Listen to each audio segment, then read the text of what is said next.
I'm out here chasing fallow deer with my bow. I've got a few bucks croaking in the background, so what they're doing is they're pretty territorial, and the bucks will croak at the does, but also as a challenge, kind of like mule deer grunting, whitetails grunting, elk bugling. Sounds like. And I got a couple bucks croaking down here that I can't see. I'm just gonna move in and see if I can finally get eyes on them, and then go from there. I'm looking for a decent buck, a mature buck, a good buck. But if I happen to get within range of a doe or something on the way, I'll take it and then pass up, smaller bucks, looking for a good one if one will present itself. A little bit of management.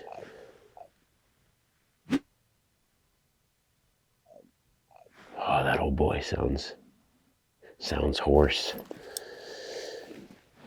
Let's go take a look. I just love chasing fallow deer with the bow, especially when they're croaking like this.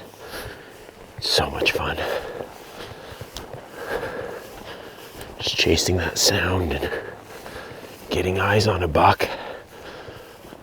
Hopefully I can find a real territorial one that just kind of on his rut pad croaking, and then get into a place where I can make a stalk. I'm walking back, and over this gully in front of me is like a white colored fallow buck feeding super hard. I don't know how big he is, but he's distracted, so I'm gonna hustle, try to get over there, get within range, and then assess him. I actually never shot a good white one. Most of the ones here, mineral color, dark, pretty light deer. It's cool looking. So we'll see.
About 15 yards away, and then he started to go off. So cool. Man, if that was a good deer, that would have been a phenomenal stalk.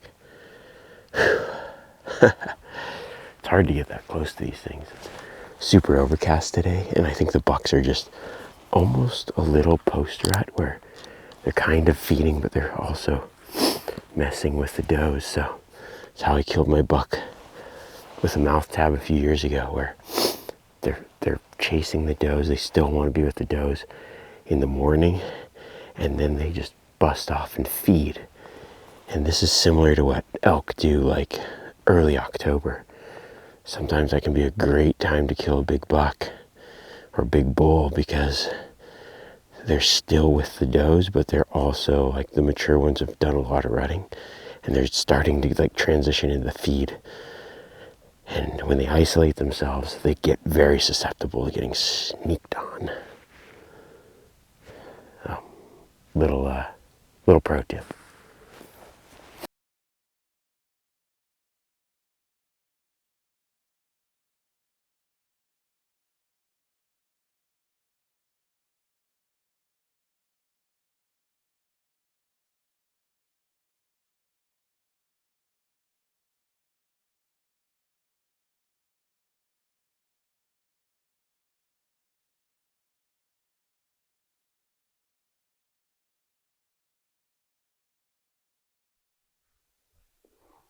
That's a good buck.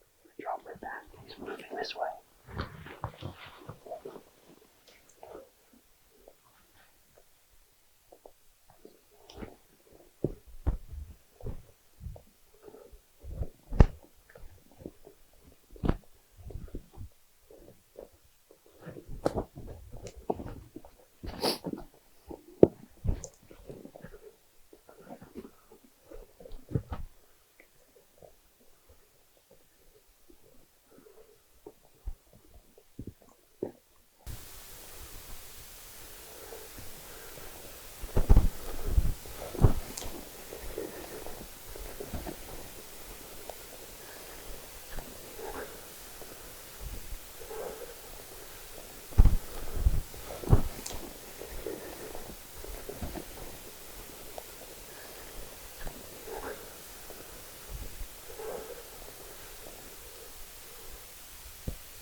Such a good buck, big, heavy buck.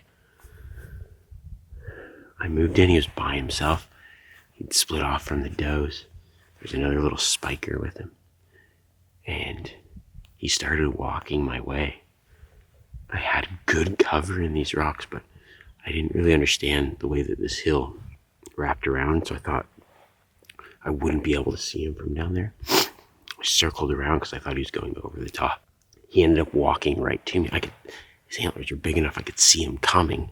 So I got down, got the camera set up and ready, and thought, oh, it was stupid. Like, I'm going to self-film. If I was maybe by myself, I could have been at full draw when he peeked over. But he popped over at 15 yards going, what's that? And I just kept giving him the croak. And he, didn't know what was going on.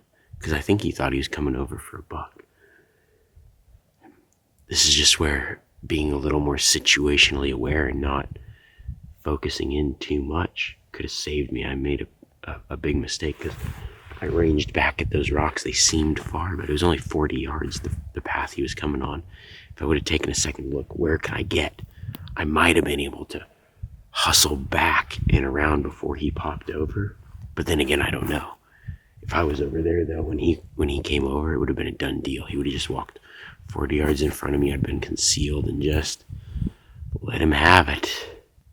I mean, it was like one different move is the difference between success and a buck running off. And that was a buck running off. And sometimes you only get one chance like that. That buck could spend the rest of the week out in the open with 100 does. And I had an opportunity at him at 15 yards. The self-filming thing doesn't help. But that's the fun challenge for me. And that's why I try to hunt and not make stupid little mistakes. In hindsight, just learn. It's like I gotta keep reminding myself still. Okay, be aware. I saw him coming and I said, this is the way. I didn't even think of an alternate. I always think of an alternate because I thought this is not ideal. He's gonna walk right into me. Had I been able to get the camera set up, been at full draw, it would have worked.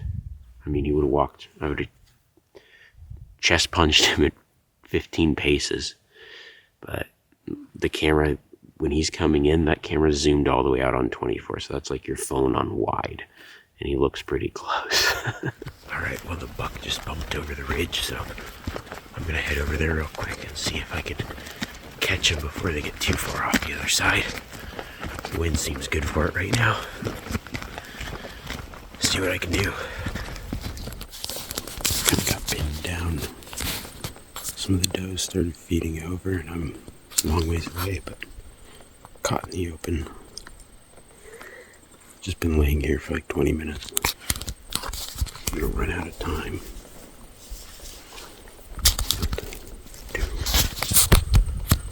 1, 2, 3 hours. Here they come. Maybe I'll get lucky and they'll feed below me.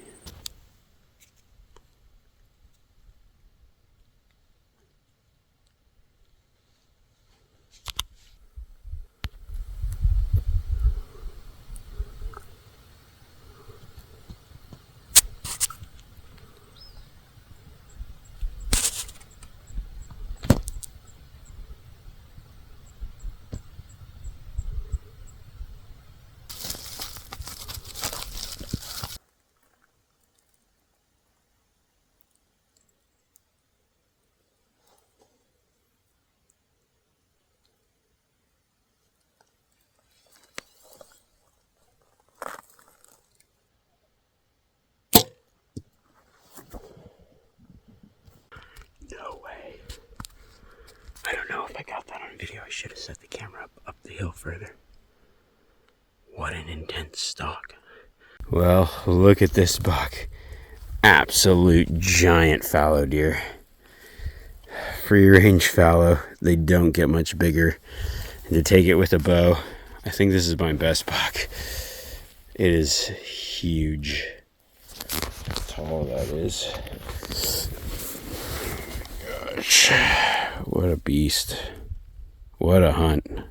Incredible stalk, incredible country. Wow.